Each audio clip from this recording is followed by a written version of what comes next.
Buenas noches, bienvenidos a Las Luces de la Ciudad, aquí en 7 Televisión.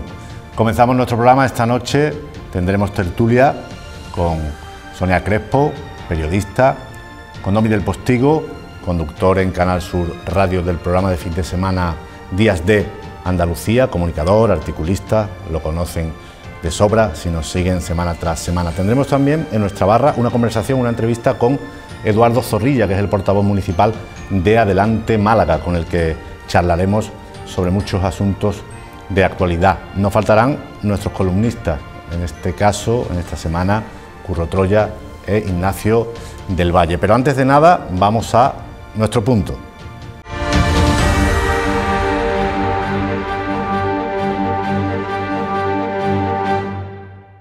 Ya tenemos presupuestos de la Junta de Andalucía para el año 2021. Para Málaga, 263 millones de inversiones programadas. Son 55 millones más que lo fijado el año anterior, aunque estamos a la cola de inversión por habitante de las provincias andaluzas. El metro vuelve a ser el protagonista, copando 34 millones para la obra en sí y 83 para los costes de explotación. Pero depuradoras y cosicas aparte, lo que nos interesa es el tercer hospital, la gran deuda de la Junta con Málaga, desde hace lustros, su asignatura pendiente. Lo que nos diferenciará de Gambia, visto que tenemos uno de los ratios de camas por habitante más bajos de España. Pues nada, no se menciona expresamente, decepción. Es verdad que hay 10 millones para infraestructuras sanitarias, pero se lleva una parte del clínico y también el nuevo hospital de Estepona, que está hecho pero que hay que equipar y dotar de personal, que ya veremos de dónde se detrae. Con la excusa de que el tercer hospital de Málaga va a ser fruto de la colaboración público-privada, se posponen las partidas expresas. De momento no hay, que sepamos, ningún privado que valga.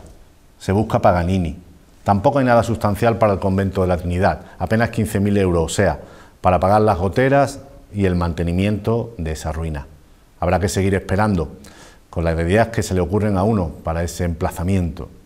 En lo positivo, anotemos que de los 40.000 millones que maneja la Junta, se reservan 450 para contingencias inesperadas. Esas contingencias inesperadas son, paradójicamente, las más esperadas, o sea, las que pueden traer el COVID, el virus, la pandemia. Y todo en víspera, a inicio de la próxima semana, de decisiones duras de los gobiernos regional y central. Toque de queda más amplio, confinamiento, cierre de la hostelería. Pronto saldremos de dudas. Ya veremos si podremos salir de casa.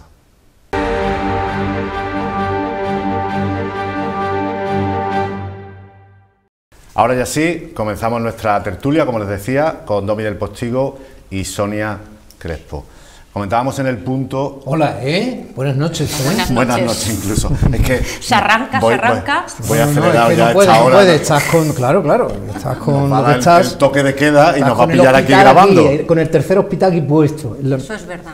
Es una obsesión total. Domi, buenas noches. Buenas noches, es un placer, Sonia, muchísimas Buenas gracias. noches. Es que no hay modales en esta televisión de hoy en día. No, hay profesionalidad tanta que Sí. tira de ti como un caballito desbocado, yo lo Exactamente. entiendo. Gracias por ese Te ha pasado capote. siempre, o sea que...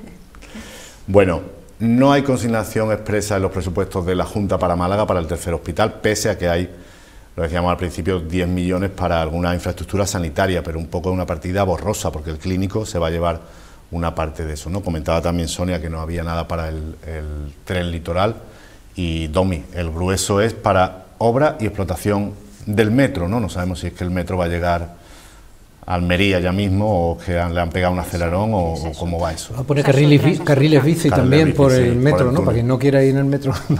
80 millones para explotación y 30 y tanto de inversión. Sí. Para que llegue al centro ya casi. Parece que eso es un impulso real, ¿no? En el caso del metro parece que es un impulso real.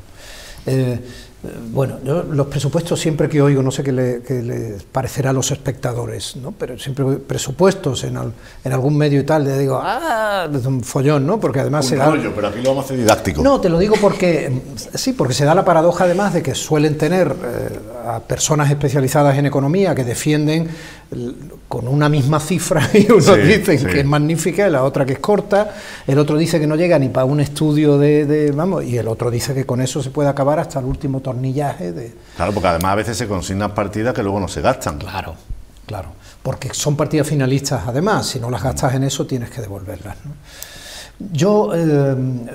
Estamos ante unos presupuestos, además, es un proyecto de ley, también digo, para seguir siendo didácticos, los tiene que aprobar el Parlamento, el morbo aquí está en que Sonia lo apruebe. Sí. Lo digo porque, claro, Vox ahora con la pelea, entre comillas, de Vox y el PP a nivel nacional, pues aquí es donde se va a ver la mayor, ¿no?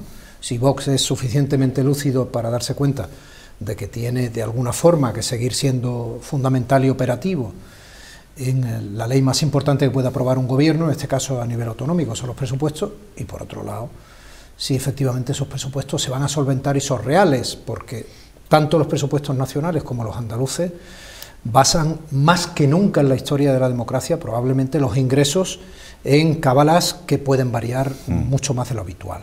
No sabemos hasta qué punto, según vaya la pandemia, esos ingresos se van a obtener o no. En este sentido, son unos presupuestos para toda Andalucía mayores que los del año pasado, y Málaga también recibe, espero que no sea según uno de los técnicos más o menos proclive al gobierno que los presenta, también recibe más dinero que el año pasado, y sin embargo, y con esto voy a lo tuyo, sigue faltando dinero fundamental para infraestructuras fundamentales que pueden correr el riesgo de ser literatura, como lo fue ya desde hace años el Guadalmedina, ¿no? A pesar de que el presidente Moreno le dio un espaldarazo en las elecciones, pero ahí sigue siendo la gran entelequia que tuvo. Yo creo que el tercer hospital de Málaga, lo he dicho aquí más de una vez, es un camelo muy grande con el que nos llevan engañando lustros, y es más necesario que nunca, y además es que ahora el nuevo mantra ese de la colaboración público-privada es buscar a un Paganini que va a querer lógicamente su beneficio después, y no se encuentra ese Paganini, o sea, es lamentable. Bueno, lo puedes encontrar, ¿no? Como el Hospital de la Ribera en Valencia, que creo que es el que tomaban de modelo. Si ¿puedo tomar la palabra ya, Domi? Sí, por no cortarte. No, yo sí creía más en el hospital, en el tercer hospital, quiero creer, pero es verdad que del quiero a la veracidad del asunto ya se verá, ¿no? Hay que proveer el de Estepona, que lo hizo el Ayuntamiento de Estepona a pulmón, y ahora lo recepciona un poco la Junta para integrarlo en el SAT. Y hay algún dinero para el algún dinero. Tiene que equiparlo y dotarlo de personal, claro, que veremos si no se le trae de otro centro, claro. Sonia. A mí lo que me llama la atención, bueno, escuchaba esta mañana en Canal Sur Radio, me parece que era, o en la serie, tengo la duda, unas declaraciones del consejero de Economía, en el que ya advertía, un poco siguiendo lo que comentaba Domi, en que estos eran unos presupuestos austeros, pero que eran unos presupuestos realistas, de acuerdo a la situación, y eso ya me escamaba un poco. Uy, cuando ya no te está vendiendo que estos son, dices, bueno. Y eso vaya por delante. A mí lo que me ha llamado la atención, en primer lugar, es que Málaga, habiendo tantos representantes en la Junta de Andalucía, en el Consejo de Gobierno malagueño, sea la provincia que recibe menos inversión por habitante. Me ha llamado la atención. Bueno, entiendo que eso... Le ha dado corte. Me ha dado un poquillo. Es un ejercicio de responsabilidad, ¿no? Pero bueno, no tiene por qué, realmente no tiene una fundamentación objetiva, y oye, tendrá que ir el dinero a donde más falta hace. Pero sí que es cierto que resulta un poco chocante que los grandes proyectos defendidos con machaca por el Partido Popular en los últimos años, no 5, 10 que podemos hablar, hasta 15 y 20 años, como el Tren Litoral, por no hablar del tercer hospital. Yo recuerdo mi época de jefa de prensa del PP de Málaga, estaba Joaquín Ramírez, que fue cuando se empezó el tema del tercer hospital, y de esto ya hace años, que eran los años 90 y tanto, a ver, sí, principios del 2000, y sacábamos pegatinas, una campaña con el tercer hospital, un ataque a la Junta de Andalucía, unos datos de poco más, que aquí se ponía uno enfermo y se iba a morir por las calles. ¿Qué pasa? Que todo eso ha desaparecido, ya no es tan necesario, ya no es tan prioritario.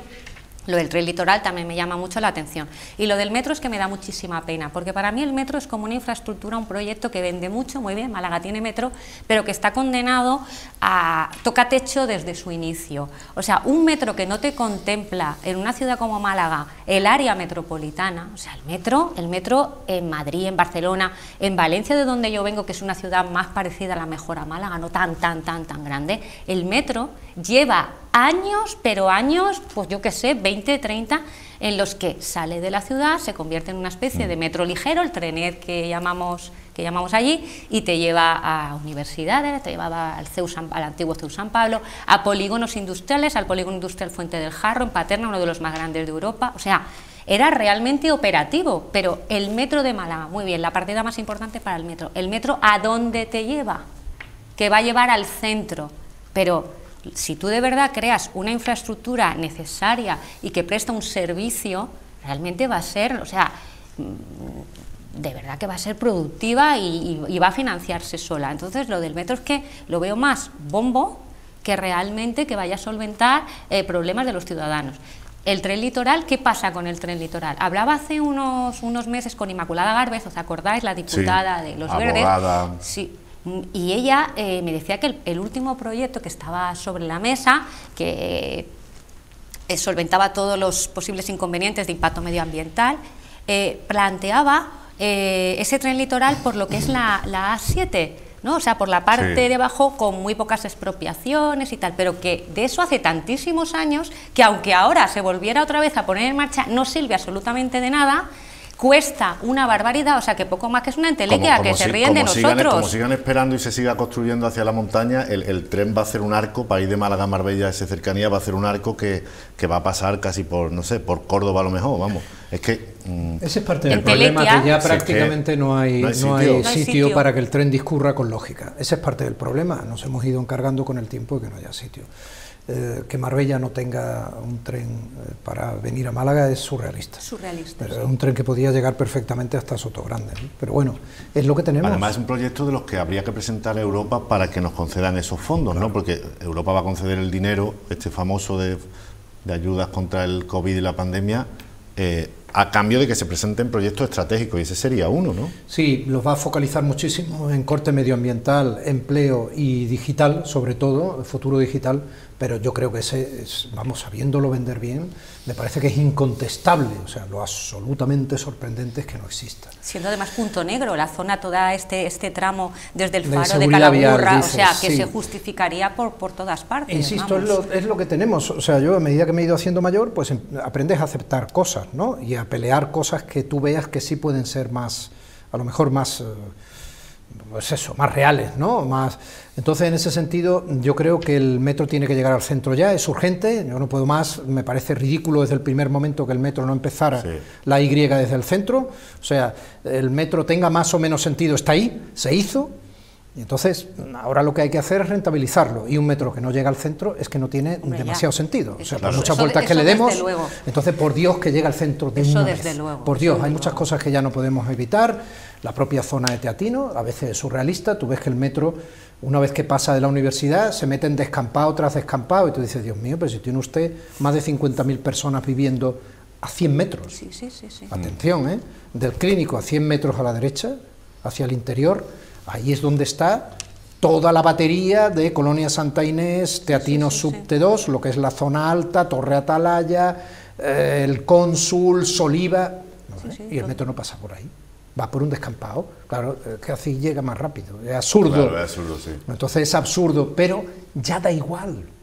Vamos a intentar al menos que la rentabilidad lógica del metro sea que tú desde el centro puedas partir a la zona de la carretera Cádiz o puedas irte a la zona cercana, claro, más o menos de la universidad. Toda la gente que viene de la carretera de Cádiz y se queda como a un pasito de en Vialia, ¿no? Como ese trozo que falta. No tiene sentido. Incluso la gente que pueda ir a la universidad en metro, por ejemplo, que venga de la zona este de la ciudad, del Palo, bueno, pues se puede bajar en el Parque o en la Alameda de un autobús, pero luego no tiene la conexión. Es surrealista. La segunda fase, las estaciones intermodales, pero ¿y Churriana?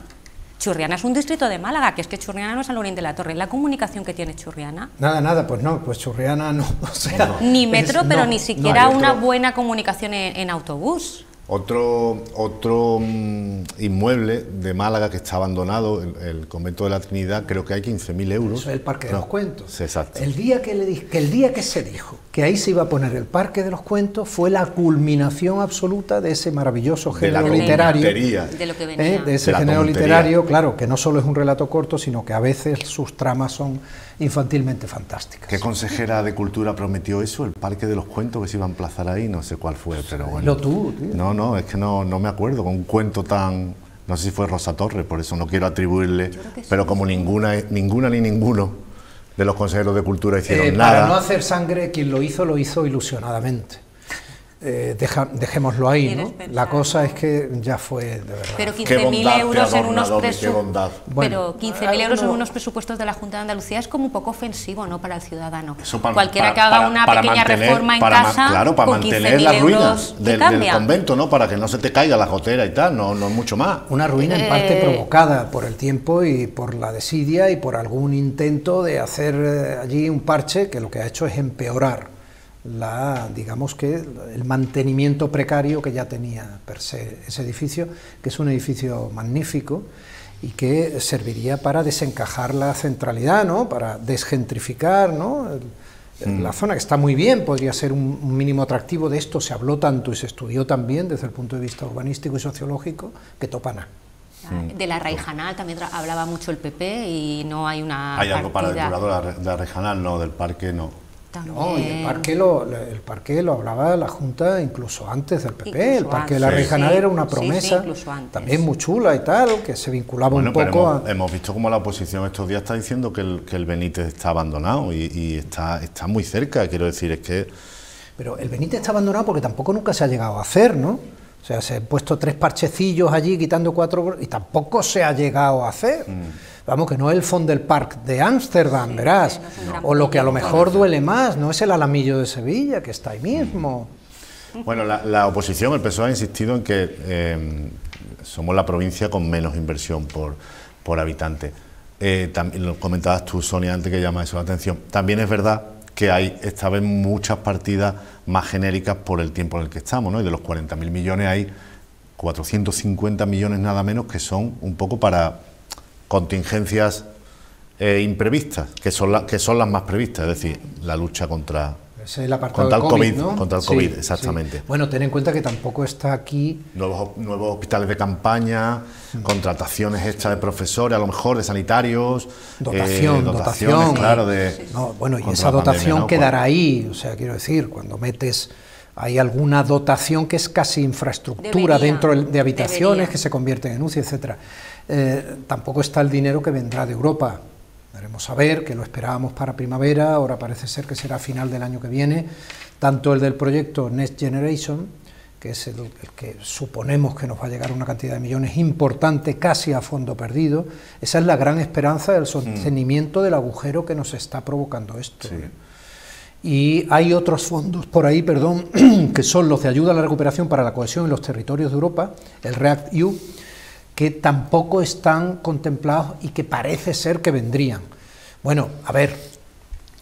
Sí, pero comentaba el consejero esta mañana que como no se sabe si vendrán, no vendrán, cuándo vendrán, preferían hacer, como he comentado antes, unos presupuestos ajustados y realistas. Ha hecho mención precisamente a esos fondos de Europa y a no querer, tenerlos en cuenta en un principio. Yo quiero pensar que vendrán también. Creo que van a venir. Sí. Vamos a confiar en ello, vamos a ser optimistas. Hacemos un alto y vamos a escuchar la columna de Curro Troya, Arde Troya.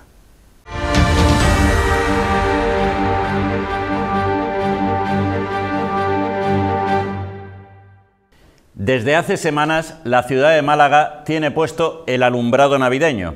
En realidad, hace meses que los operarios de la famosa y repetida contrata municipal comenzaron el despliegue de los cientos de miles de bombillas con los que Paco de la Torre y Teresa Porra nos regalan cada año la temporada de compras de otoño-invierno en calle Larios.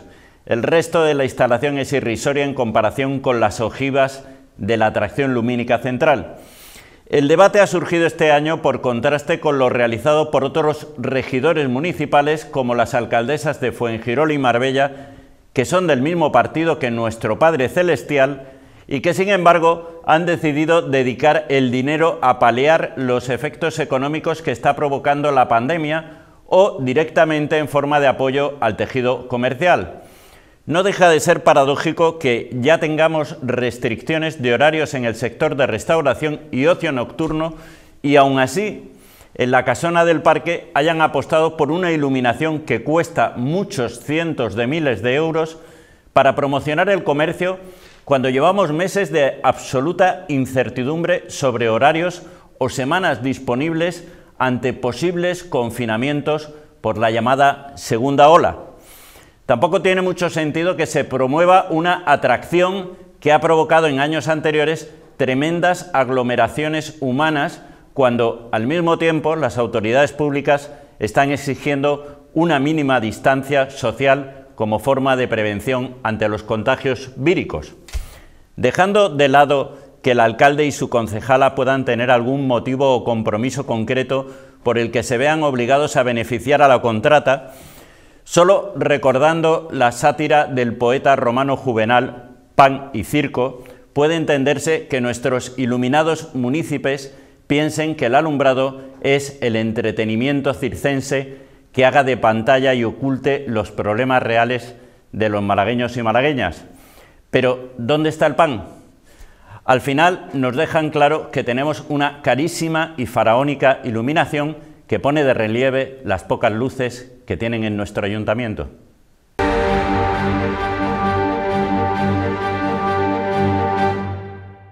Hay Curro Troya hablando, como no podía ser de otra manera, en las luces de la ciudad, de las luces de esta ciudad, de Calle Lario, ¿no? Os hago partícipes de una anécdota, ¿eh? De la Mesa Celestial. Yo me encontré a nuestro Padre Celestial y, como dice Troya, a la salida de la entrega de premios de la Opinión de Málaga, en el Thyssen, y me hizo alusión a este programa y en concreto a una afirmación que él había hecho, que yo no contextualizaba del todo en ese momento, ¿no?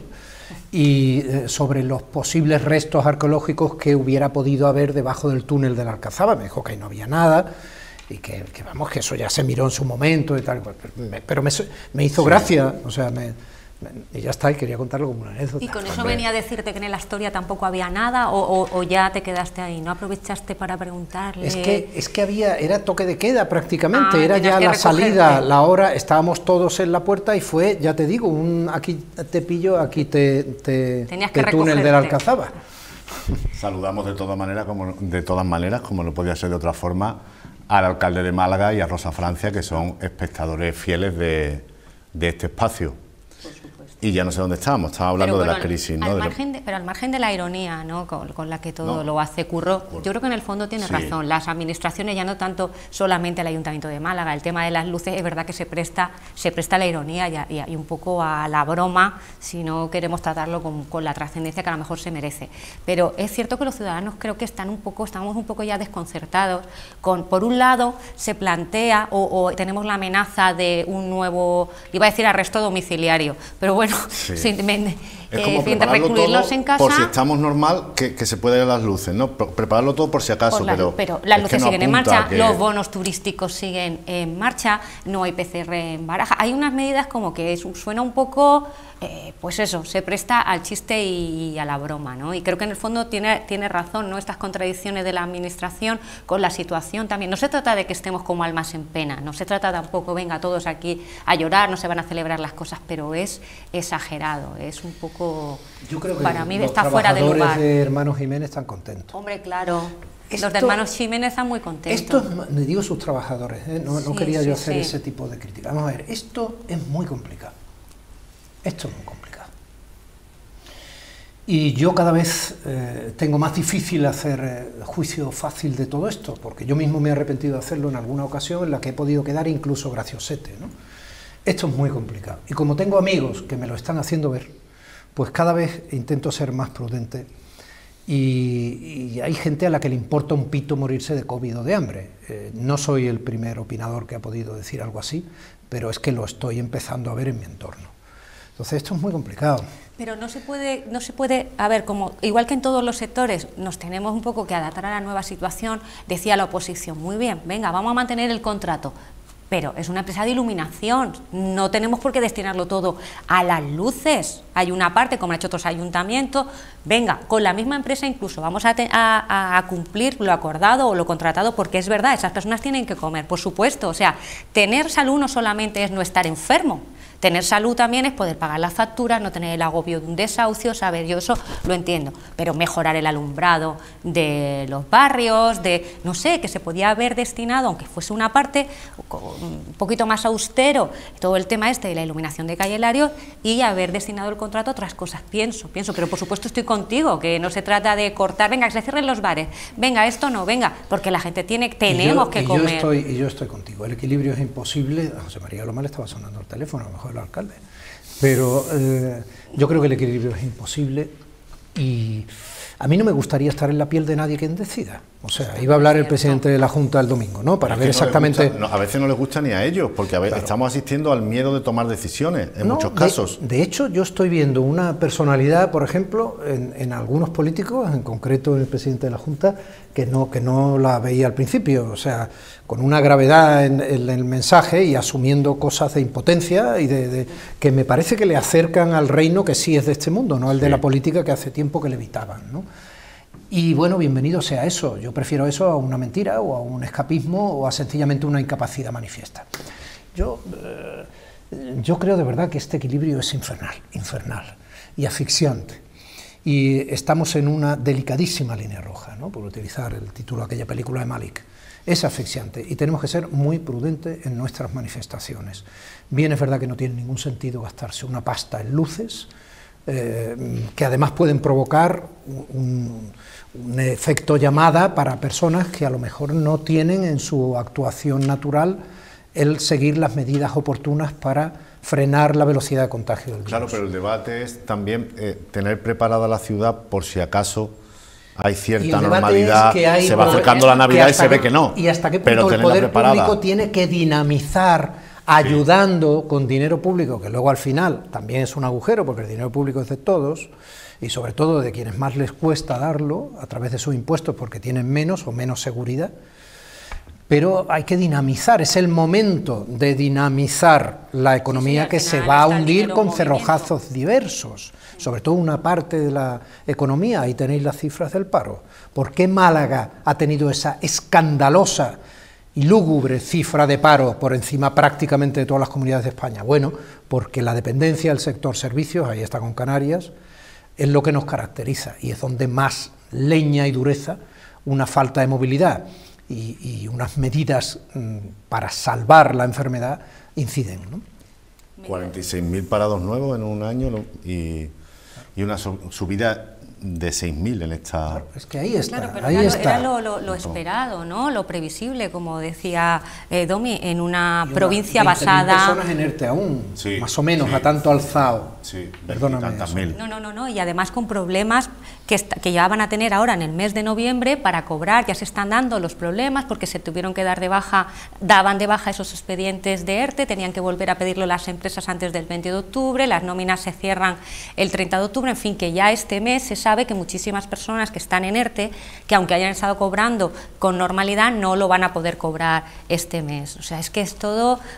Sí, mucho, y a principio de año o finales termina también ese plazo de 6 meses en los que algunas empresas, según las ayudas recibidas por ERTE, no pueden despedir, pero ese plazo caduca ahora también, ¿no? Pero hay que plantearnos también, ayudar al sector, muy bien, pero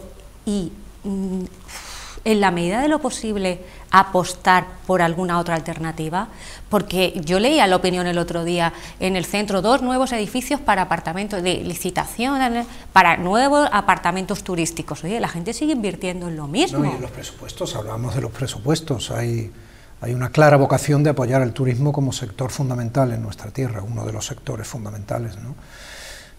Hombre, es muy difícil, yo también me he planteado esa diatriba muchas veces, y a lo mejor me estoy incluso contradiciendo con alguna vez que opino lo contrario, pero es que cuando te estás ahogando es dificilísimo estar abonando una vía paralela de desarrollo de tu propia vida, ¿no? Quizá no sea el momento, porque nos estamos ahogando. Pero nos contradecimos todos también por imitación muchas veces de las administraciones, que vamos a descargarles de maldad, pero sí le achacamos el pecado de la descoordinación. Por un lado están incitando al movimiento, a la actividad, a que se salga, a que se vaya al restaurante, a que se viaje, a que no se hunda la industria, y por otro lado están diciendo que lo mejor es quedarse en casa. Definitivamente ya los últimos consejos van en la línea de que hay que confinarse, hay que quedarse en casa cuanto más mejor, lo decía el presidente de la Junta en vísperas del puente, lo ha hecho el presidente de Asturias. Juan Marín siempre hace declaraciones de todo, pero el propio Juan Marín, o sea, ¿cómo Además, ya adviertes, sin esperar a que hable el presidente de la Junta, pero ya advertía en que había el confinamiento domiciliario estaba cerca, pero sigue manteniendo esos bonos turísticos en el que te pago tres noches a partir de 3 noches. O sea, no lo puedo entender. Un buen instrumento, pero que se tenía que haber puesto en marcha quizá antes, porque le ha pillado justo cuando mejor es que estemos confinados. Aquí invitamos a vivir en un desconfinamiento inadecuado, invitamos a vivir intensamente. Estoy recogiendo una frase de una promo muy potente. Andalucía, ¿vale? Y no era el momento de vivir así, era el momento de vivir de otra manera, de aprender a vivir de otra manera mientras esto dure. Sí. Pero insisto, los equilibrios son difíciles cuando la vacuna llegue, Dios quiera que llegue, cuando tenga que llegar, porque nos han dicho ya también tantas pamplinas por tener que decirnos fechas y estupideces y tal, con solvencia y con seriedad, cuando llegue. Se olvidará esta enfermedad, igual que se olvidó el SIDA. Sí. Pero se olvidará esta enfermedad, pero la gente que se haya caído de manera durísima. Yo el otro día vi en alguna cola de comedores... Ya todos conocemos a alguien.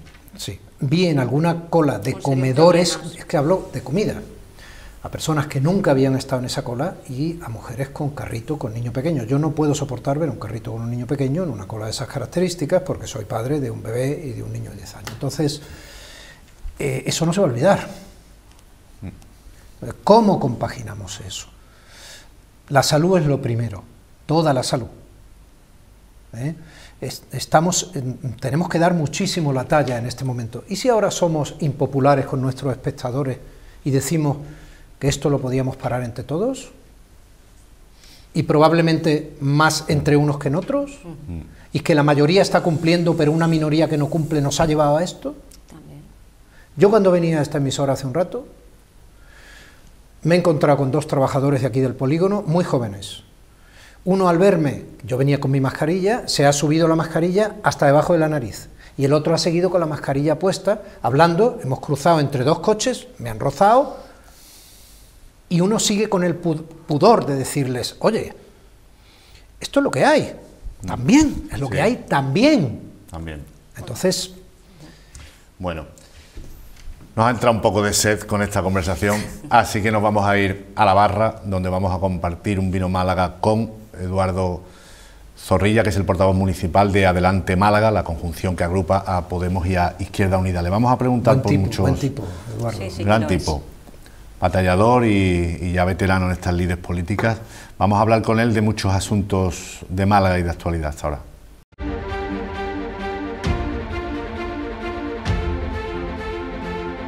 Bueno, nos hemos venido a nuestra barra, ya saben, esta sección en la que compartimos un Málaga con algún personaje de actualidad, de la ciudad, de la provincia. Hemos hecho un alto en nuestra tertulia y ahora volveremos. Tenemos con nosotros esta noche a Eduardo Zorrilla. Eduardo, buenas noches. Muy buenas noches. Muchas gracias por estar aquí. Que va, gracias a vosotros por invitarme. Eduardo Zorrilla es el portavoz municipal de Adelante Málaga, ya saben, la coalición que agrupa a Izquierda Unida, a Podemos, a otras fuerzas. Él es un veterano, pese a su juventud. Bueno, ya menos joven ya. Ya de la política, y ha sido dirigente de Izquierda Unida y ha estado en innumerables batallas dentro de la política municipal y ahora, como decimos, es el portavoz de su grupo. Eduardo, por darle un toque lo más inmediato, aunque hay muchos asuntos que tratar, creo que esta mañana habéis estado apoyando a los trabajadores de los comedores escolares que tienen un conflicto con la Junta, ¿no? ¿Qué ambiente has visto? ¿Cuáles son sus reivindicaciones? Bueno, hay inquietud, hay incertidumbre y hay temor también a cómo va a resolverse esto. Los trabajadores y trabajadoras, porque son en su mayoría trabajadoras, como suele ocurrir, por cierto, en las empresas externalizadas muy precarizadas, casi siempre son mayoritariamente trabajadoras. Recordemos que en la provincia de Málaga pues son unos 45 colegios afectados, ha cambiado algo la cifra porque en algunos se ha solucionado, unos 400 trabajadores y trabajadoras y pues eran más de 4.000 alumnos y alumnas los que estaban afectados por esta situación. Es un servicio externalizado de hace muchos años, no es del último gobierno autonómico, es de anteriores, y que en los últimos meses conocimos, al principio de este curso escolar, cómo de forma muy inmediata y unilateral algunas de estas empresas externalizadas rompieron la relación contractual de forma unilateral y de forma un poco sorpresiva, pues dejando en el aire la situación de estas trabajadoras y dejando también sin el servicio de comedor a muchos menores que en muchas ocasiones dependen de ello no solo para la conciliación familiar de esta familia, sino para la garantía alimentaria de muchas familias, que es su principal comida del día, ¿no? Sí. Pero no se atisba. ¿Ha habido protestas de los padres, concentraciones como la de hoy? Sí, ha habido protestas de los padres en colegios concretos de nuestra ciudad, y hoy era una concentración de las trabajadoras convocadas por el sindicato ante la Delegación de Educación. Hay una negociación, ahora mismo nos consta, con la Consejería de Educación, y lo que esperamos es que haya una solución y que sea pronta, además. Bueno, últimamente estáis asistiendo a muchas concentraciones en solidaridad con trabajadores, por desgracia, porque hay muchos problemas. Podríamos enumerar bastantes, pero uno de ellos ha sido, por ejemplo, Coca-Cola, ¿no?, que es un poco el símbolo de cierto desmantelamiento industrial de Málaga, o no sé si de la rapiña de las multinacionales. El caso es que, ustedes lo saben, 77 trabajadores, si no me equivoco, que iban a ser forzados a la prejubilación o a destino, porque Coca-Cola ha decidido centralizar su producción andaluza en Sevilla, ¿no? ¿Cómo asistes tú, cómo asistís vosotros a ese desmantelamiento industrial que nos va conduciendo cada vez más a que el modelo sea obligadamente el turismo, la hostelería? Claro. Hemos visto cómo se han perdido muchas factorías a lo largo de los años, bueno, desde la mítica Intelorce, no sé, tantas, ¿no? Claro, Donut, Bacardi, etcétera. El amoníaco, etcétera. Amoníaco. Pues con mucha preocupación, porque estamos viendo como ahora mismo el porcentaje del PIB del sector industrial en Málaga está por debajo del 6%, cuando hemos estado en cifras mucho más altas, cuando es el doble solamente en Andalucía y el 18 o el 20 por ahí en toda España. En Málaga estamos en unas cifras ínfimas. Es una muestra de lo que tú mencionabas, de cómo hemos puesto, haciendo la metáfora o el dicho este popular, todos los huevos en la misma cesta, que es la cesta del turismo, que el turismo es un sector fundamental, indispensable para Málaga, que tiene que seguir existiendo, que tenemos que seguir mejorando, pero que no puede ser el único. Y lo de Coca-Cola pues es la última guinda, o la última, y no la última, casi la penúltima, porque también ha anunciado después también Betren, una empresa que se dedica al mantenimiento de trenes AVE, que también desplaza la producción y los empleos a la provincia de Valladolid, porque ha sido comprada por una multinacional. En trabajadoras son 77 trabajadores, pero son también 110 empleos eventuales en determinadas temporadas los que se pierden. Es preocupante y lo que nos hace ver es la necesidad de que Málaga apueste, y para ello hace falta que se pongan de acuerdo todas las administraciones, el ayuntamiento también, junto a la Junta de Andalucía y al Gobierno central, para impulsar un plan industrial en la ciudad de Málaga, para cambiar nuestro modelo productivo, para que sigamos teniendo y sigamos siendo una ciudad puntera en cuanto al turismo de calidad, pero tener también otras opciones como es la de la industria. Aquí ocurre una cosa, este proceso se da también a nivel general. El que Coca-Cola se vaya de Málaga hoy, se va a Sevilla, pero lo que hay en un futuro próximo es que va a ir siguiendo cerrando plantas, y van a quedar todavía menos en toda España. Hay próximas plantas que pueden desaparecer, como la de La Coruña, y plantas que van a seguir existiendo. El plan de Coca-Cola, como de otras empresas, y eso es inevitable, es robotizar la producción casi totalmente de aquí a muy pocos años. Eso nos hace pensar, o nos hace tener claro que la apuesta tiene que ser por la industria de investigación, por la industria tecnológica, y en este sentido la apuesta que en su día se hizo en el PTA fue un acierto, y hay que repetir aciertos como ese, y hay que seguir apostando por esa industria tecnológica, porque es ahora mismo lo que puede tener futuro. Pero es un mantra eso, ¿no crees, Eduardo? Eso de hay que cambiar el modelo productivo, pero quizás las instituciones, salvo esos aciertos, como tú bien decías, del PTA, no terminan por apostar, ¿no? Hemos visto, por ejemplo, que el centro de Málaga, sin demonizar a la hostelería, que es un sector que también da mucho empleo, pero se ha convertido ciertamente un poco en una zona donde solo hay esa... No va a haber industria en el centro, lógicamente, pero no se ha apostado tampoco en el resto de la ciudad, quizás en los polígonos, en el PTA, por hacer crecer esa... No se ha apostado, y hay muchas asignaturas pendientes que se pueden señalar. Tenemos ahora mismo una falta de suelo industrial de calidad para ofrecerle y que sean atractivos a industrias que se vengan a nuestra ciudad. Incluso oficinas también hay de oficinas, ¿no? También, incluso. Tenemos descuidado uno de los principales polos de producción productivos, que es el puerto de la ciudad de Málaga. Un puerto al que va ligado la historia de la ciudad. Málaga existe porque existió su puerto en su día, y sin embargo una obra que es relativamente barata, como es el soterramiento del ferrocarril del puerto, que es el futuro, que cuesta 50 millones de euros, es una cantidad, pero no es comparable a otras inversiones, permitiría darle mucha más viabilidad a lo que es el transporte de coches, de graneles, de los productos agroalimentarios de la provincia y de media región de Andalucía, y conectarlo con la red ferroviaria, a través de la cual cada vez más circulan las mercancías, porque así lo está imponiendo Europa también en los planes de sostenibilidad. Hay muchos elementos por los que se pueden apostar y no se está haciendo ahora mismo.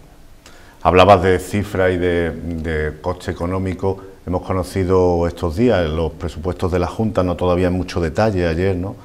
Y son 260 y tantos millones para Málaga, aunque está un poco a la cola de la inversión por provincia, por habitante, digamos, y hemos visto que el grueso es para la obra del metro, ¿no? Para la inversión pura y dura, y también para los gastos de explotación. Hay 10 millones para infraestructura sanitaria, sin que se mencione, lo decíamos al principio del programa, el tercer hospital. No sé qué te parecen esas cuentas, si son realistas, fantasiosas. Bueno, las inversiones, en principio nos parece positivo el que se rescaten algunas inversiones que llevan largos años olvidadas y que se vuelvan a poner en los presupuestos algunas reivindicaciones históricas de la ciudad, también, además de las que ha citado, la rehabilitación para la ubicación de la biblioteca provincial en nuestra ciudad, una obra también que hemos reclamado durante mucho tiempo. Las inversiones, desde luego, no solamente tienen que presupuestarse, sino luego ejecutarse, ¿no? Y esperemos que el porcentaje de ejecución de esas inversiones pues sea alto, pero en principio es ilusionante que se vengan a recoger, y rompen también con una tendencia en los últimos años de disminución de las inversiones en la ciudad de Málaga, en la provincia de Málaga, que ahora vuelven a crecer esa Para el convento de la Trinidad creo que había consignado 15.000 euros, que es un poco, digamos, para el mantenimiento, ¿no? Casi. No sé si vosotros, ¿por qué apostáis para ese inmueble que lleva muchos años dando vueltas, no se rehabilita? No. El PSOE saca un viejo proyecto del Parque de los Cuentos, no sé. Claro. No se llegó a cometer. El convento de la Trinidad que es competencia en este caso de la Junta de Andalucía.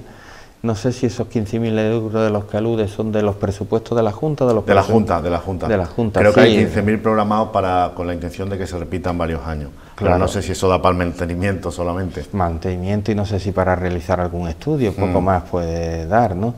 Nosotros apostamos siempre porque aquel edificio, que además de un valor histórico, pues tiene un valor histórico porque la Trinidad nace alrededor de ese convento y tiene incluso su nombre gracias a ese convento, que debe de tener para nosotros una vocación de ser un centro ciudadano y cultural, que además es la reivindicación histórica del movimiento ciudadano, del movimiento vecinal de dinamizaría, la ¿no? Trinidad. Como se dice, esa zona claro, también. Dinamizaría desde el punto de vista social, cultural y también, ¿por qué no, económico, ese barrio? Así lo vienen reclamando pues casi desde los años 70 el movimiento asociativo en la Trinidad. Esa es nuestra apuesta también. Cuando se ha hablado del Parque de los Cuentos, en una historia que nos sonaba eso, a cuentos. A cuentos, o cuando se habló también de utilizarlo como edificio administrativo, nos parece una pena que ese edificio tenga un uso administrativo, ¿no? Porque podría ser un centro ciudadano, un centro cultural, un centro de usos múltiples culturales que podría dinamizar la zona. Otro sitio emblemático es el Astoria, ¿no? Donde el ayuntamiento se gastó 20 y tantos millones de euros. 21 millones de euros más 1 millón en demolerlo, 22 millones. 22 millones, y ahí estamos a vueltas con que se hace. El otro día había previsto un pleno extraordinario, ¿no? Pero la oposición, un poco en bloque, denunciasteis que el alcalde había vaciado de contenido ese pleno, ¿no? Metiendo el debate previo. ¿Cómo ha sido eso? Y luego hablamos de qué preferís vosotros en el Astoria, porque fuisteis pionero también en Izquierda Unida en dar alguna propuesta, por ejemplo, de que se quedara la plaza diáfana, ¿no? Sí. Bueno, lo del pleno se convocó el pleno dentro del margen que tiene el alcalde, lo hizo pocos días después de lo que estaba previsto para el pleno ordinario. A nosotros nos hizo sospechar de que hubiera pudiera prever alguna maniobra para vaciarle un poco de interés ese pleno. Se presentan por parte de los grupos mociones urgentes que se pueden presentar hasta el último momento, y nosotros teníamos previstas dos posibilidades. Si el alcalde presentaba una moción sobre la Astoria con idea de vaciar de interés el pleno del siguiente martes, después del puente, el pleno extraordinario, pues, y además predeterminar el debate para que se centrara en lo que él pidiera en su moción, nosotros presentaríamos una moción también sobre la Astoria, como así hicimos, de forma que el pleno de la Astoria fue el pleno ordinario, ya quedó sin interés el siguiente. En el tema de fondo, nosotros creemos que hay un debate abierto en la ciudad, quiera el alcalde o no quiera. Es cierto que nosotros venimos defendiendo, como has dicho, fuimos pioneros en este tema desde el año 2009, porque además he estado buscando yo la documentación antes de que yo fuera concejal, mi compañero Pedro Moreno, desde el año 2009, el que la plaza quedara diáfana, una propuesta que hizo ya Izquierda Unida en su momento en solitario dentro del ayuntamiento, aunque tenía apoyo fuera de lo que es el ámbito institucional.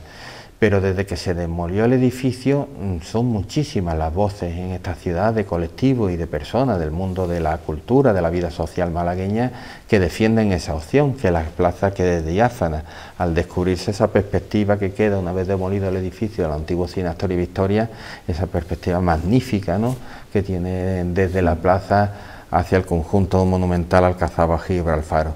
Con el descubrimiento de los restos arqueológicos se han acentuado, si cabe, el número de personas que defiende esa opción, integrando, además proponiendo la integración de esos restos arqueológicos en un circuito arqueológico del que pocas ciudades en el mundo pueden presumir, ¿no? Un circuito que integraría desde restos fenicios de la muralla que están en el edificio del Rectorado, el Teatro Romano, la Alcazaba, Gibralfaro, la necrópolis de Calle Agua y los restos arqueológicos también de la Plaza de la Merced, que albergan restos de tres etapas de nuestra historia de casi 3.000 años que tiene esta ciudad, de la época romana, de la época musulmana y de la época también cristiana de la conquista.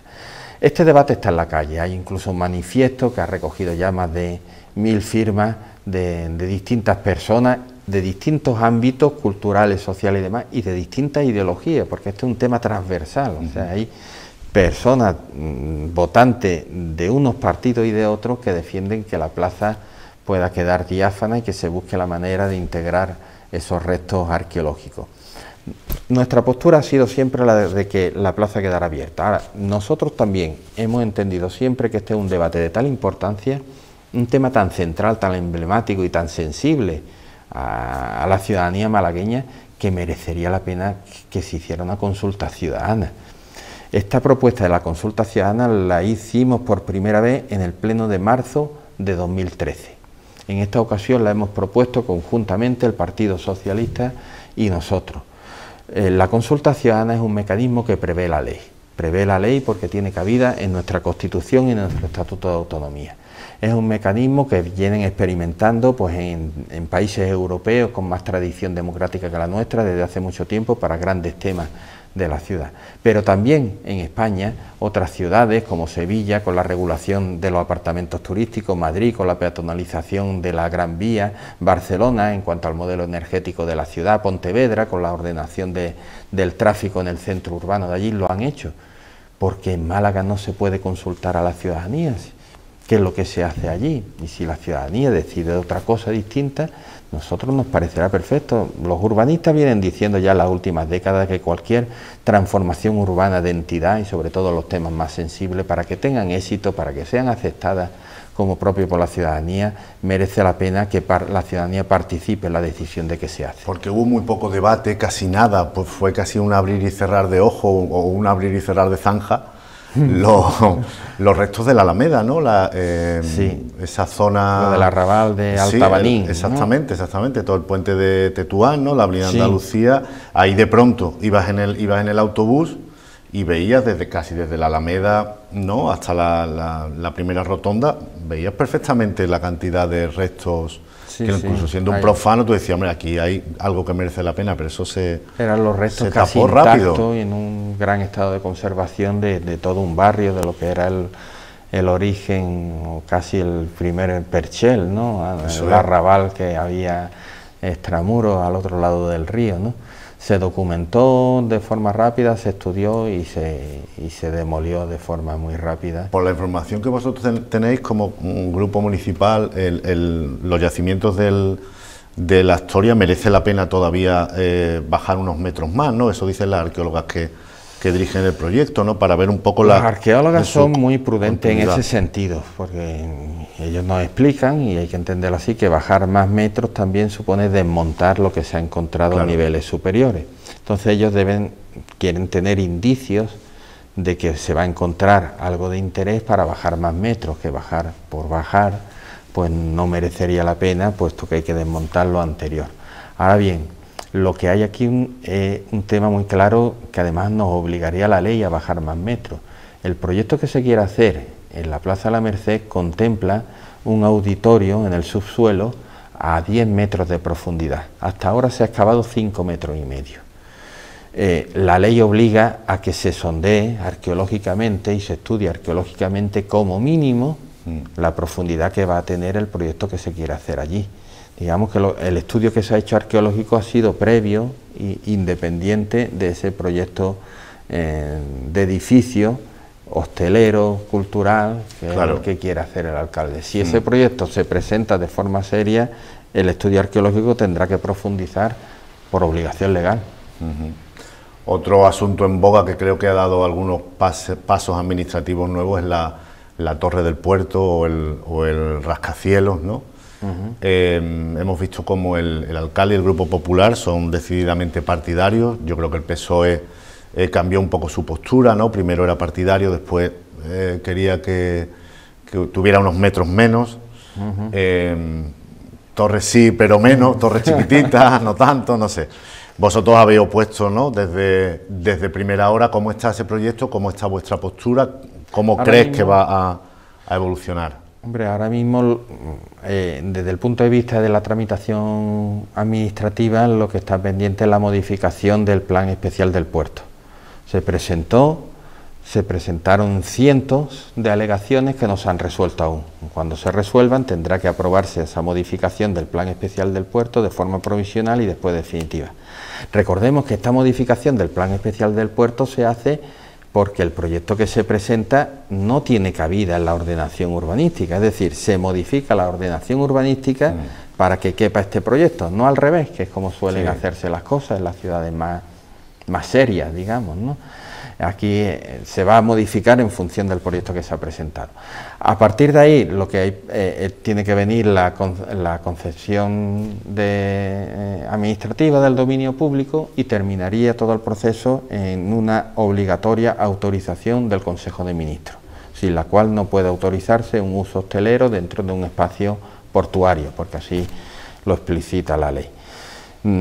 Junto a eso, y en medio de todo esto, una situación de crisis económica que es mundial, que hace tener más incertidumbre, si cabe, sobre este proyecto.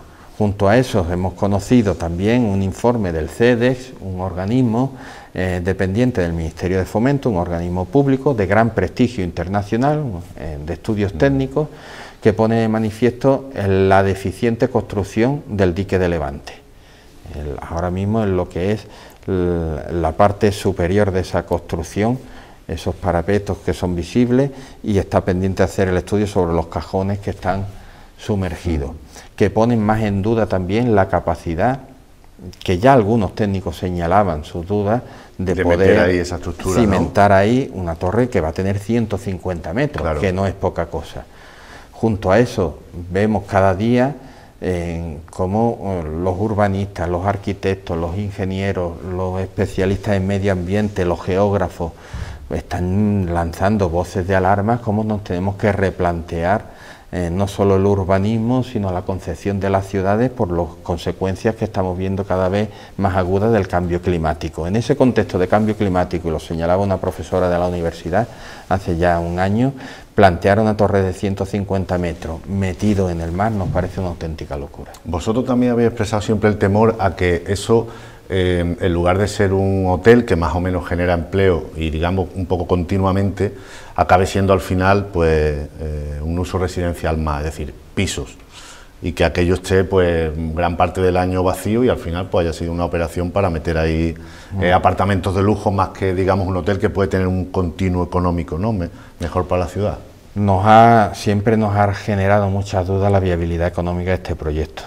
Son muchos los hoteles en la Costa del Sol que con el tiempo se han convertido en apartamentos residenciales. Es verdad, y con esto hay que ser riguroso, que la ley no permite un uso residencial dentro del puerto. O sea, cuando advertimos de ese peligro se nos contesta diciendo eso es imposible porque la ley lo prohíbe, y es cierto, pero también es posible que las leyes puedan cambiar en el futuro. Lo que sí señalamos, porque lo señalan también técnicos y economistas, que es muy difícil la viabilidad que no está comprobada la viabilidad a medio y largo plazo, es algo que señalaba también nuestro compañero tristemente desaparecido Carlos Hernández Pechi, que estudió mucho el tema, y ponía mucho en duda la viabilidad económica a medio y largo plazo de ese hotel. Eduardo, una cuestión un poquito menos concreta, ¿no? Pero estamos viendo cómo en España, en la moción de censura el otro día, en los debates en el Congreso de los miércoles, la sesión de control, en la comparecencia de tantos dirigentes políticos, hay bastante crispación, ¿no? Incluso guerra civilismo, se dicen muchas palabras gruesas, aunque viendo las elecciones de Estados Unidos, viendo lo que se dicen uno a otro, aquí tampoco parece que... Primero, ¿te parece a ti que en el clima municipal hay ese enfrentamiento tan descarnado? Parece que no, ¿no? Pero ¿cómo ves tú el clima político? ¿Cómo se puede desinflar esa crispación? ¿Por qué hemos llegado un poco a esto, ¿no? Incluso a los ataques personales que vemos en Madrid entre los dirigentes políticos. Que se traspasa la ciudadanía, ¿no? Que vas a una cafetería, la gente está hablando de política, pero está también un poco a veces crispada, ¿no? Totalmente, sí, es preocupante. Es verdad, en la vida política municipal hasta ahora no hemos llegado a ese punto y espero que no lleguemos.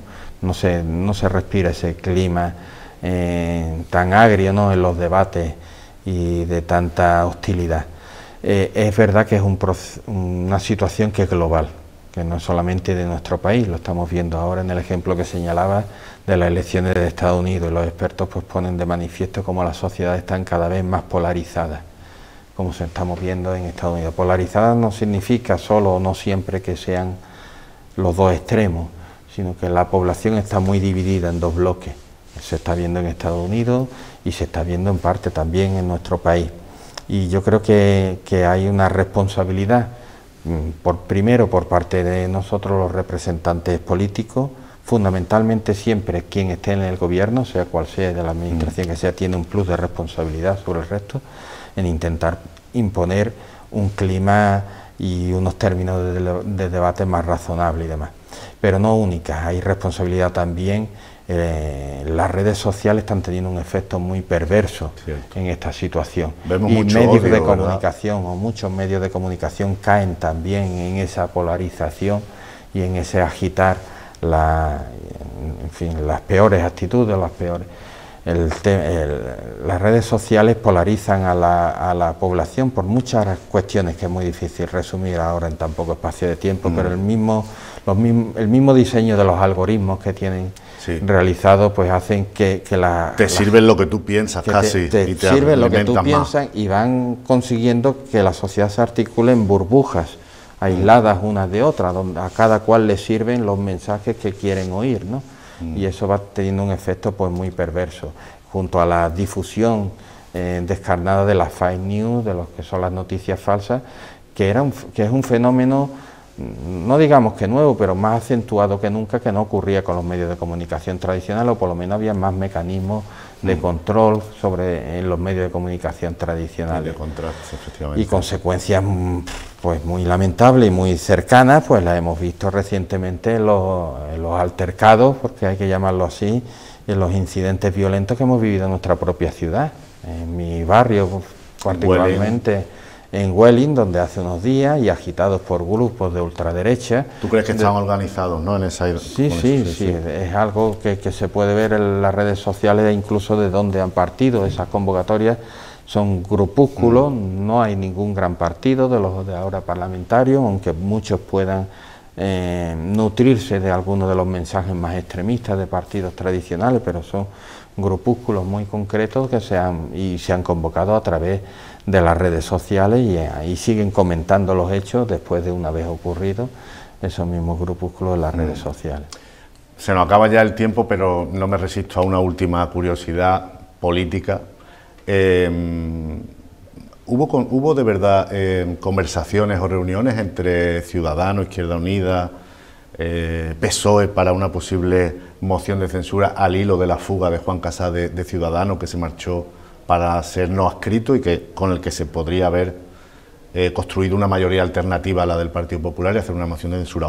¿Se habló? ¿Hubo contactos? O... Yo, hablando por lo que a nosotros respecta, yo te puedo asegurar, José María, que no tuvimos ni una sola conversación, pero ni personal, ni telefónica, ni siquiera escrita de WhatsApp, entre el señor Casá y yo, ni ninguno de mi grupo ni de mi partido.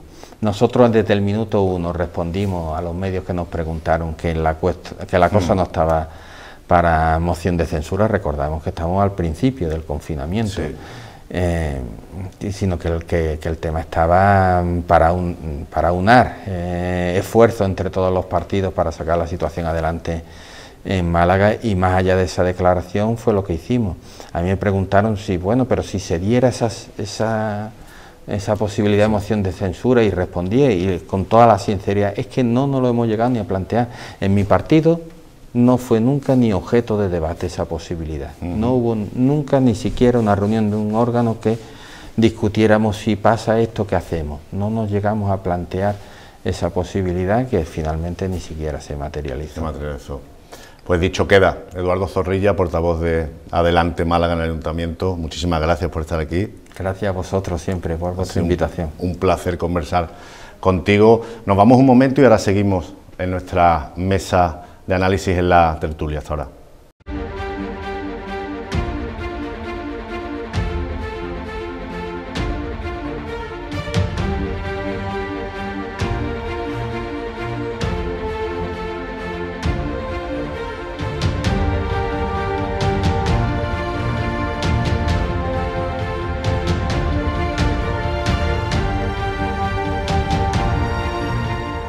Bueno, ya hemos regresado de nuestra barra, de nuestro vino Málaga con Eduardo Zorrilla.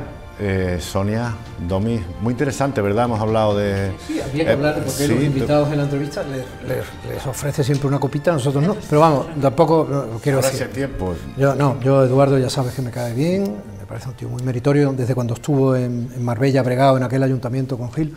Y además le agradezco mucho el tenorio, vamos, que es suyo, ¿no? Vamos a ver, y estamos en eso, ¿no? Si tú me lo hubieras dicho, yo con Sonia te hago alguna secuencia clarísima ¿verdad, Sonia? Claro, ya ves. Estamos en la semana y todavía hemos dejado... Nos podéis hacer la escena del sofá, ¿no es verdad, Domi del amor? No es verdad. Vamos a centrarnos. Nos habla Eduardo de la Astoria, como habéis oído, ¿no? Ellos fueron pioneros, ¿verdad, Domi? En esa idea de, ¿cómo lo digo? De que quede la plaza... Sí, más o menos diáfana, que eres abierta. Es verdad que a mí me cascaron bien desde la junta que entonces estaba en el Colegio de Arquitectos, cuando hice un artículo en La Opinión, donde yo abonaba esa idea de abrir esa extensión, ¿no? De no empecinarnos y no sacrificarnos más ni invertir en exceso, y abrir esa extensión con alguna cosa que podía ser quizá incluso una pequeña escultura que pudiera ser útil, como una pantalla de cine de verano en bronce o algo así, o en colores terrosos que sirvieran para encajar un poco la plaza, pero dejara diáfano. Yo me hacía ahí mis pinitos de sueños de diseño y tal, y me dieron un cogotazo muy grande diciendo que la plaza tenía que tener ahí un edificio. ¿Cuál fue mi sorpresa cuando otros arquitectos de pronto me llamaron y dijeron, pues no necesariamente, la plaza perfecta? Yo dije, ya estamos lo de siempre, Dios mío, ¿qué perito opina lo que otro perito? Pero quitando esto... yo no sé hasta qué punto que se manifiesten los arqueólogos de la Junta y que se cumplan no sé hasta qué punto merece la pena seguir excavando. No lo sé, técnicamente no lo sé. Suena siempre bonito abonar la idea de que pueda haber un parque arqueológico ahí, ¿no? Pero no sé hasta qué punto es visitable, como alguien decía también, unas tumbas sin más, ¿no? Que no lo sé bien. Sí sé que yo creo que cualquier solución de corte cultural y funcional que no cierre del todo la plaza por ahí, Yo la prefiero. Yo también. ¿Qué valor tiene mi opinión? Probablemente muy poca, pero trato de expresarla con cierta honradez y con algún argumento medianamente válido, ¿no?, desde mi punto de vista. Ha dicho Eduardo Zorrilla, Sonia, que son muy partidarios de hacer una consulta ciudadana a ese respecto, y ha puesto ejemplo de problemas urbanísticos en Pontevedra, en Barcelona, en Valencia, donde se ha recurrido a la consulta ciudadana, ¿no? Y él cree que es bastante, como hemos oído, emblemático el asunto, la zona, como para que se pudiera consultar a la ciudadanía.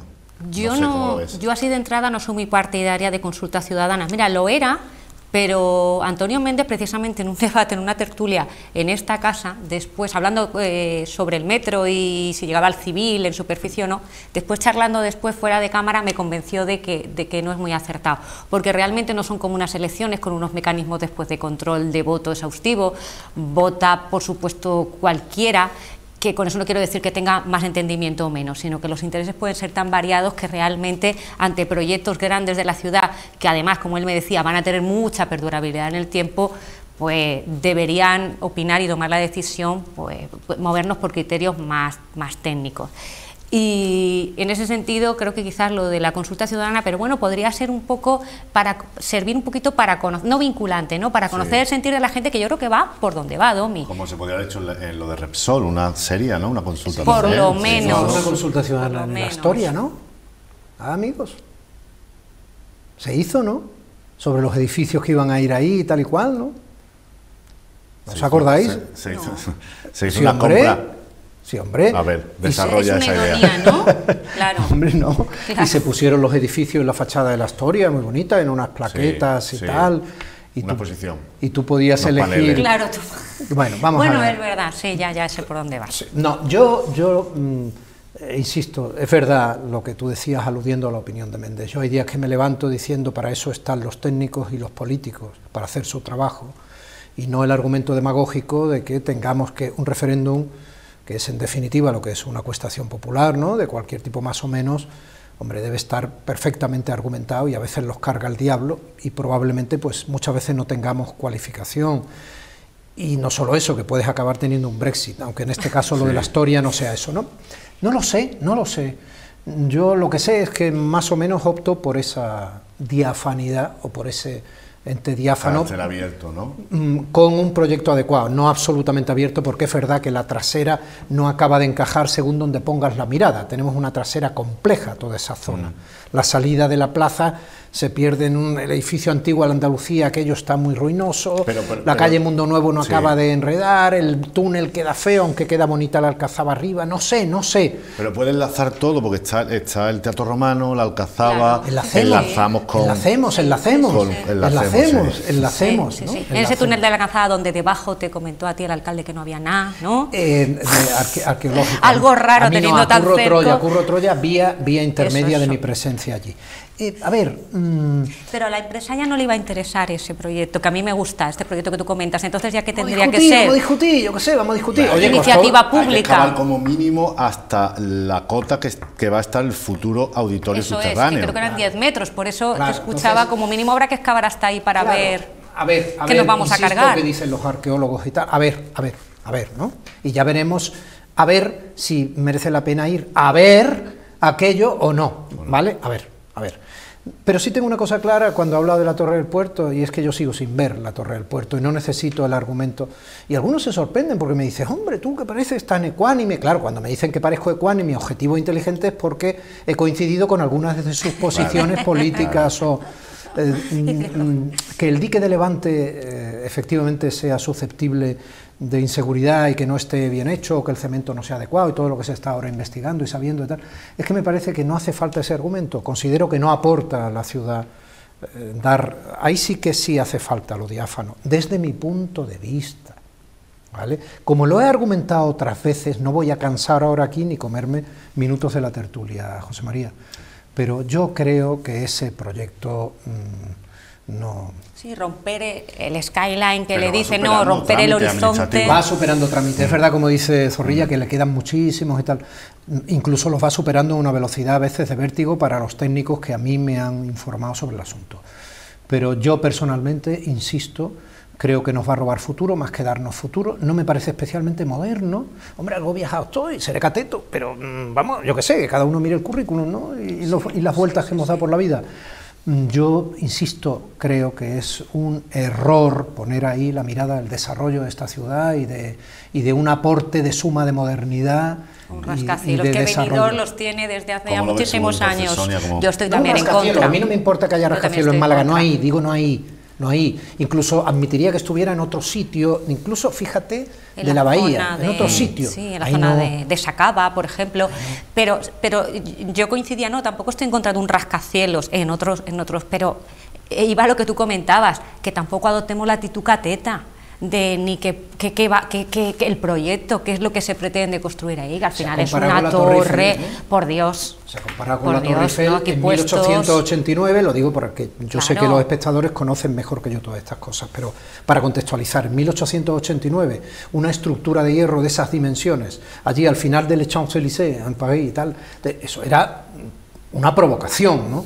Hombre, lo han comparado con eso. Por eso, que es que... Pero lo han comparado con mucha solvencia y solidez. Por eso yo, que tengo menos, me permito poner en tela de juicio desde mis cortas entendederas que eso de verdad pueda ser parangón para la ciudad y quede como un emblema de futuro. Un exceso poético, lírico, metafórico sin duda, ¿eh? Pero un emblema, exacto, elevarlo a la categoría de emblema a mí también me resulta ridículo. Sí, bueno, vamos a hacer un alto para escuchar a otro de nuestros columnistas de esta semana, a Ignacio del Valle, con sus ojos de plato.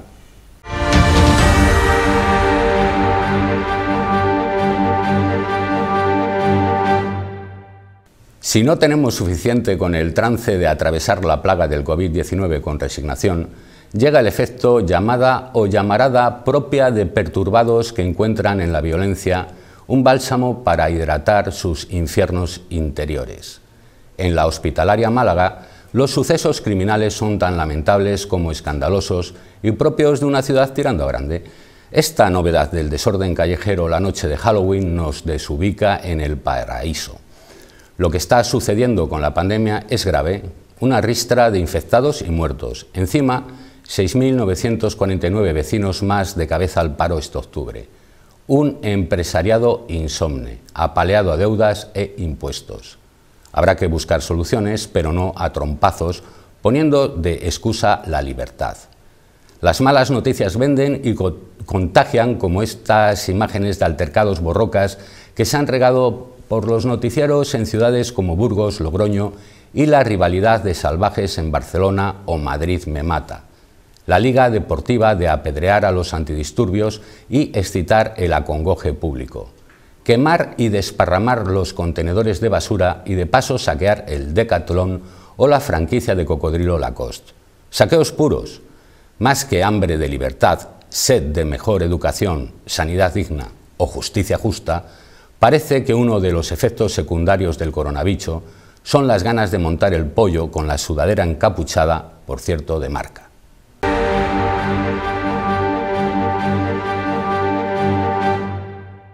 Bueno, saqueos puros más que hambre de libertad, decía Ignacio del Valle, con buen criterio, ¿no, Sonia? Totalmente, no se puede estar más que de acuerdo, es que eso no tiene nombre ni justificación de ningún tipo. Ni incluso cuando algunos, no es para, primero que está claro que no es para darle de comer a sus hijos, pero ni aunque fuese porque uno está dolido, desesperado, porque tiene que darle de comer a sus hijos y no llega, no tiene por qué realizar este tipo de actos vandálicos, vamos. No se saqueó ninguna tienda de alimentación. Totalmente. Entonces, que está muy mal, no se debe hacer, por favor. Pero que no va por ahí. Da la medida de lo que Vamos era. A ver, que algunos defienden la libertad y para ello significa poder irse de juerga sin cumplir las normas de seguridad y seguir aumentando la velocidad de transmisión del coronavirus de manera indirecta. Yo creo que es muy antiguo ir detrás de los antidisturbios. Yo lo hice, pero bueno, no estoy orgulloso de ello, pero lo hice cuando eran grises todavía. Tengo 56 años y me tocó Pero es que esto está muy antiguo, o sea, ya uno llega, aparte se va haciendo un poco maduro y se da cuenta que hay personas que también trabajan, tienen sus familias, claro, y que estamos en una sociedad democrática y de derecho. Que muchos vecinos de Huelin los increpaban, lógicamente. Claro, es que es ruina para el barrio y para todo, pero es que Ignacio, con buen tino, hablaba ya de toda España, cuando hablaba de Decathlon no se refería a Málaga y tal. Esto no hay por dónde cogerlo, es una manifestación más, primero de los que tienen en la calle su salida de adrenalina y de generar caos, algunos sospechosamente medio organizados. Luego es muy triste la guerra entre los partidos, de decir que unos eran de ultraderecha y otros de ultraizquierda, incluso en función del periódico, porque seguimos con las guerras no de este mundo, ¿no?, en las que los partidos andan, y ahí ha habido un batiburrillo, pues, ¡ah, la pella! Y por otro lado, insisto, y eso me parece muy preocupante, yo creo que no se ha llegado a las cabezas necesarias en todos estos meses, porque este programa tampoco lo están viendo. El programa que yo hago de radio en Canal Sur Radio para Andalucía tampoco lo oyen. Quiero decir, esas cabezas, la mayoría jóvenes los hemos visto, son prácticamente todos jóvenes, esas cabezas que no han acabado de entender o no quieren o no tienen la capacidad o no son capaces de ejercer esa solidaridad y esa capacidad de sacrificio de su propio ocio, etcétera, para protegernos a todos y entrar en el freno social al bicho, a esas cabezas no se ha llegado porque no se ha ido directamente a esas cabezas que hoy están siendo nuestro mayor problema. Es que lo comentábamos también el otro día, es que no se entiende cómo gastándose tanto dinero para hacer llegar determinados mensajes políticos a través de cauces tradicionales, no se trata de buscar esas nuevas redes sociales, ese nuevo lenguaje para llegar a influencer, para llegar a todo el mundo. Hay que llegar a la tercera edad y a la primera y a la segunda y al del campo y al de la ciudad. Pero sobre todo utilizando todas las herramientas. Pero sobre todo hay que llegar de prevención. Vamos tarde, ¿no creéis que vamos tarde? Sí. Bueno, pero más vale tarde que nunca. O sea, es que de verdad que no se frena el contagio. Es muy fácil. ¿Por qué se frena el contagio cuando estamos confinados? Pero al mismo tiempo se llega a un efecto empacho. Si está todo el día, los medios de comunicación están todo el día hablando de lo mismo, muy bien, hay cierto rechazo pues que ya dejen de a poner el telediario, José María. Dejemos de hablar todo el día de lo mismo. Se desconecta. Sobre todo, dejemos de hacer informativos que durante 20, 25, 30 o 40 minutos, en función del interés de cada informativo, están dando cifras a moche, troche, como hay 17 especiales. Comunidades autónomas, hay que hablar de 17. De verdad que a veces es surrealista. Bueno, pues hagamos mejor las cosas. Y pido perdón por parecer que yo vaya a dar lecciones a nadie, por viejo lo digo, hagamos mejor las cosas, pero ahí hay que incidir, ahí hay que incidir. Yo lo siento. Y luego también los mensajes contradictorios que antes hablábamos, ¿eh? Si nos tenemos que quedar en casa, nos tenemos que quedar en casa, pero no vayan ustedes también a consumir a los bares, vayan ustedes también a los hoteles, y no justifico para nada, yo para eso una determinada juventud o adolescentes desbocados, que desde mi punto de vista también son fruto de la educación que le estamos dando a los niños en los últimos años, claro, son nuestros totalmente. Nuestra en parte, pero eso no quita que haya que censurarles y que deban responsabilizarse de lo que están haciendo. Y que hay que llegar a esas cabezas, hay que llegar. Mira, te voy a hacer una cabriola con tu permiso, ¿no? Estamos todavía con los resultados definitivos de las elecciones presidenciales norteamericanas, que, como bien decía fuera de micrófono José María, nos afecta a los andaluces y a los malagueños mucho, mucho, no solo por hambre de civilización, cultura, conocimiento, mucho, afecta mucho a Rota, afecta mucho a Morón, afecta mucho a nosotros, todo lo que es a la aceituna, sobre todo a la aceituna, nos han deslomado, aranceles de Trump, que hemos perdido el 74,9%, algo así, del mercado norteamericano, que se dice muy pronto, un mercado que nos ha costado muchísimo conseguir, muchísimo entrar en ese mercado, y con Trump, por supuesto, eso va a seguir igual o peor. Entonces la cabriola que yo te decía era, cuidado con despreciar a estas personas que, siendo una minoría dentro de sectores, como en este caso es la juventud, pueden lastrar todo el desarrollo de una sociedad entera, por culpa en este caso de un virus, porque si los despreciamos, ocurre que por desprecio de ellos, al ser despreciados u obviados, inciden con mayor virulencia, y utilizo la palabra virulencia con toda intención, en su inadecuada actitud. Casi 70 millones de votos tiene Trump. A ver quién se ha equivocado. ¿Por qué se desprecia al votante de Trump? Trump para mí es un esperpento, lo digo con cuidado porque sé que tengo, como ciudadano medianamente civilizado, tengo que tener respeto por lo que vota Estados Unidos. Pero aunque pierda, 70 millones. No despreciemos a una parte de la población, que en este caso es brutal, es la mitad de Estados Unidos. No despreciemos porque no nos guste o porque nos creamos superiores. Intentemos llegar a sus cerebros para hacerles ver lo que nosotros creemos que vemos mejor que ellos. Porque si no, por ahí no arde el puro, como decía mi madre. Pero vamos, que hay gente asombrándose de que salga Trump, de que Trump haya sido presidente de los Estados Unidos y votaban a Gil, por ejemplo, ¿no? O sea, mucha gente se haga la vestidura. ¿Cómo puede pasar eso allí? Y además lo hace desde una óptica europea, porque hay que ponerse en las situaciones y en los contextos, ¿no? Pero bueno, no hemos tenido en España, no digamos ya en Europa, fenómenos de ese tipo, o sea, es un populismo proteccionista que no beneficia a Europa y que no cree que Europa sea el modelo de vida y que no cree que Europa sea el contrapeso económico, más bien lo piensa, bueno, ya lo pensaba Obama, que es más bien Asia, ¿no? Pero... Está muy bien que traigas ese ejemplo. Yo no sé, Sonia, si tú te has tirado, no sé, María, yo sí, leyendo sumarios por culpa de la Operación Malaya y otras cosas de noche en redacciones, pero y todavía hay gente, tú vas por Marbella y todavía hay gente que te dice, uy, pero aquí, cuando se estaba bien, yo que vivo en la Costa del Sol, es con Jesús Gil. Claro, con Trump la economía iba bien, o sea, habrá mucha gente que, claro, está contento. Claro, el proteccionismo, pues al final... Claro, ha muerto más gente de la que debiera por coronavirus y otras cosas, ¿vale?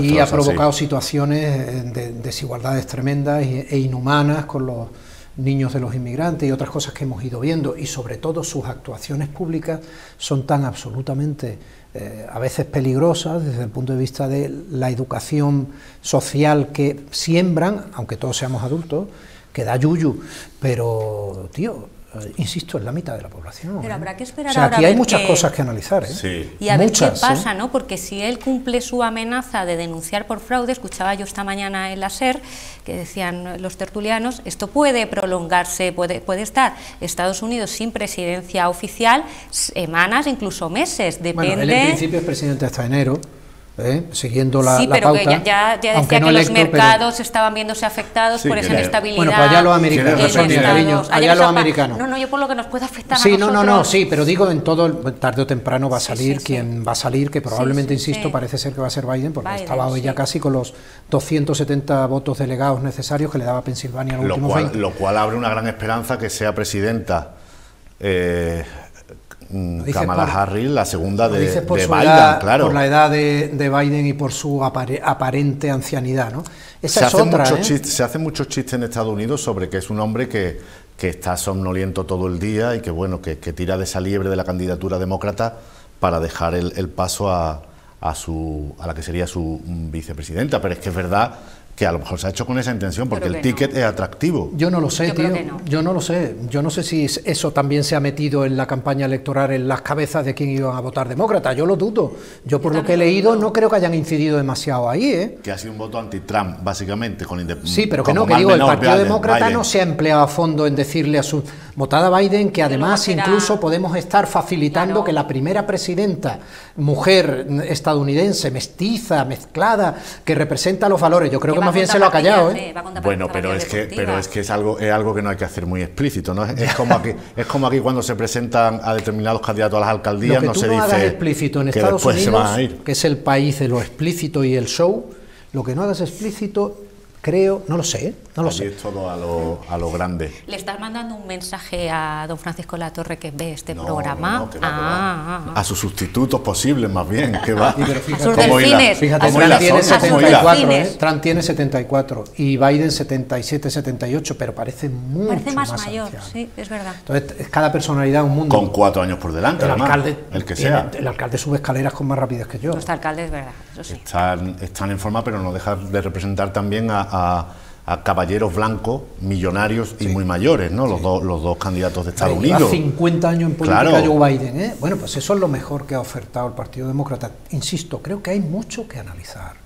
creo que hay mucho que analizar. Bueno, nosotros lo que queremos es que gane el que no le ponga obstáculos a nuestros productos malagueños y andaluces, pasa, uva, vino, queso, etcétera, que ha hecho mucho daño a... Que nos pida una menor aportación a la OTAN, comentaban también, ¿no? Que decían que Biden iba a pedir que España, bueno, España no, que en general la presión económica hacia la OTAN iba a ser menor. Todas esas cosas es lo que tendremos que ver. No tenemos tiempo para más. Domi del Postigo, muchas gracias.